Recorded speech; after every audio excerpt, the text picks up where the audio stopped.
bangsa Indonesia. Dengan ini menyatakan kemerdekaan Indonesia. Hal-hal yang mengenai pemindahan kekuasaan dan lain-lain diselenggarakan dengan cara seksama dan dalam tempo yang sesingkat-singkatnya.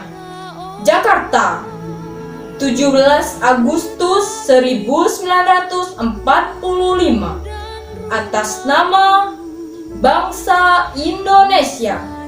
Soekarno-Hatta. Rasa senang